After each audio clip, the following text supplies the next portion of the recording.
Hello friends, आज मैं start करूंगी आपका यूनिट 2।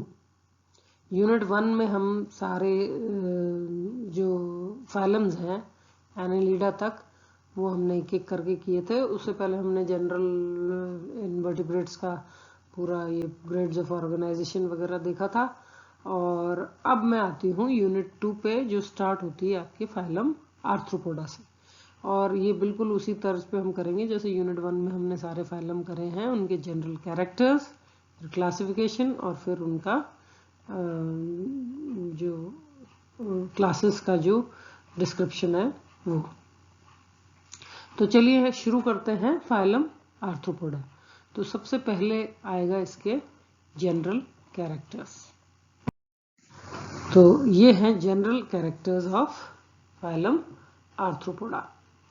अब इसका जो नाम है, सबसे पहले तो हम उसको देख लें कि आर्थोस का मतलब होता है जॉइंट और पोडोस का मतलब होता है फुट।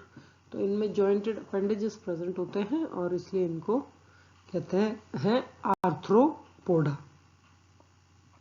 ये सभी प्रकार के आवासों में पाए जाते हैं। सभी प्रकार मतलब जल थल, जल भी दोनों प्रकार के, थल पे भी फिर कोई सरफेस पे रहता है, कोई बर्फ बना के रहता है, कोई हवा में पाया जाता है, कोई पेड़ों पे रहता है। तो ये सभी करीब हर एक प्रकार के आवास में आर्थ्रोपोडा आपको मिलेंगे। और ये जो फाइलम है ये सबसे बड़ा फाइलम माना जाता है। इसमें करीब 9 लाख स्पीशीज होती हैं और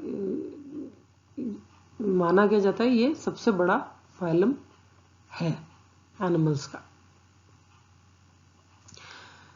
इनका जो शरीर होता है आर्थ्रोपोडा का, इसमें इनका जो शारीरिक संगठन है वो है अंग तंत्र स्तर का, यानी जो ऑर्गन्स होते हैं वो मिलके सिस्टम्स बनाते हैं।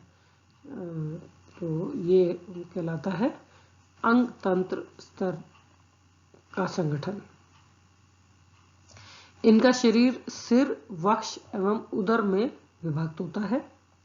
इनमें अधिकांश तय पेशियां रेखित प्रकार की होती हैं जो शीघ्र संकुचन करने में सक्षम होती हैं। और ऐसा माना जाता है कि ये ऐच्छिक पेशियां होती है, ऐच्छिक पेशियां कहलाती हैं ये, जो जंतु के इच्छानुसार कार्य करती हैं। इनमें जो वास्तविक देहगुहा है केवल जनन अंगों तथा कुछ में उत्सर्जी अंगों तक ही सीमित रहती है, यानी जो सीलोम है वो बहुत रिड्यूस हो जाती है और केवल गोनड्स में और एक्सक्रीटरी ऑर्गन्स जो होते हैं उनमें पाई जाती है। इनमें सीलिया का पूर्णतया अभाव होता है, इनमें सीलिया प्रेजेंट नहीं होती है। इनमें संवेदी अंगों में सरल नेत्र, संयुक्त नेत्र, स्पर्शग्राही व रसायनग्राही होते हैं। तो ये हो गया इसका कुछ जनरल आर्थ्रोपोडन एनिमल्स का डिस्क्रिप्शन। अब हम इसको पॉइंट वाइज एक एक करके ले लेते हैं। तो सबसे पहला पॉइंट है कि ये ट्रिप्लोप्लास्टिक होते हैं, यानी त्रिस्तरीय होते हैं। दूसरा ये द्विपार्श्व सममित होते हैं। और तीसरा ये सीलोमेट होते हैं। और चौथा ये विखंडी रूप से खंडयुक्त होते हैं। जो पांचवा पॉइंट है इसमें काइटिनी क्यूटिकल का बाह्य कंकाल पाया जाता है जो समय समय पर नवीनीकृत किया जाता है। अब ये तो आपको पता ही होगा, जो काइटिनस स्केलेटन है वो लचीला नहीं होता है, वो ग्रो नहीं कर सकता है। और इन एनिमल्स में जो स्केलेटन है वो एक्सटर्नल होता है, तो पूरी बॉडी को कवर करके रखता है। अब अगर एग्जाम्पल ले लें हम एक झींगा का, तो झींगा जो छोटा झींगा है उसके ऊपर पूरा आवरण रहता है काइटिन का। अब जब वो ग्रो करेगा तो ये काइटिन तो अड़े आएगा, ये फैल तो सकता नहीं है।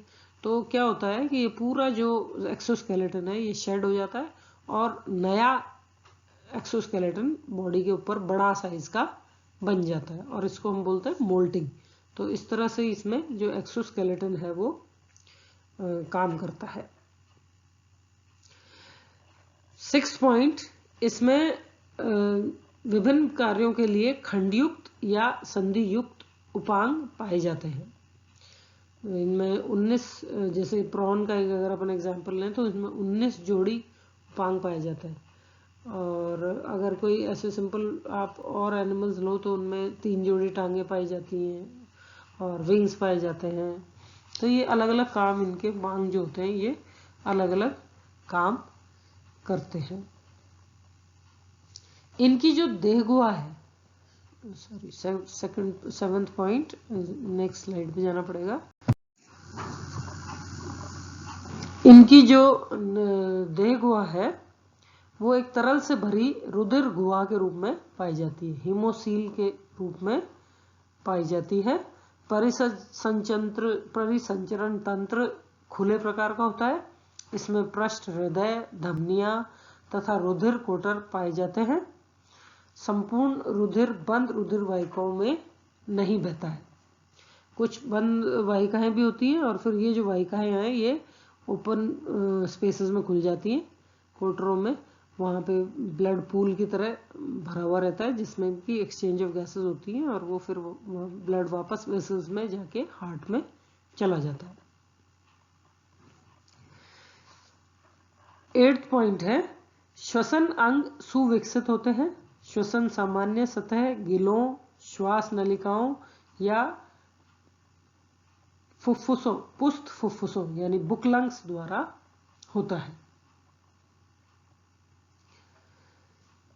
इनमें जो पाचन तंत्र है पूर्ण विकसित होता है तथा मुखांग विभिन्न प्रकार की अशन विधियों के लिए रूपांतरित होते हैं। और जो डाइजेस्टिव ट्रैक्ट है वो कंप्लीट होता है, उसमें ऊपर माउथ प्रेजेंट होता है और लास्ट में एनस भी प्रेजेंट होती है। इनमें उत्सर्जन के लिए हरित ग्रंथियां प्रेजेंट होती हैं, कॉक्सल ग्लैंड्स होती हैं और मेलपिगियन नलिकाएं होती हैं। तो जो उत्सर्जन होता है ये through green glands, coxal glands या मेलपिगियन ट्यूब्यूल्स के द्वारा होता है। 12वां पॉइंट है कि ये जो एनिमल्स हैं ये डायोशियस होते हैं, यानी इनमें नर व मादा पृथक पृथक होते हैं। कभी कभी लैंगिक विभेदन भी पाया जाता है। ये आप देख के पहचान सकते हैं कि ये नर है और ये मादा है। 13वां पॉइंट है, इनमें निषेचन प्राय आंतरिक होता है।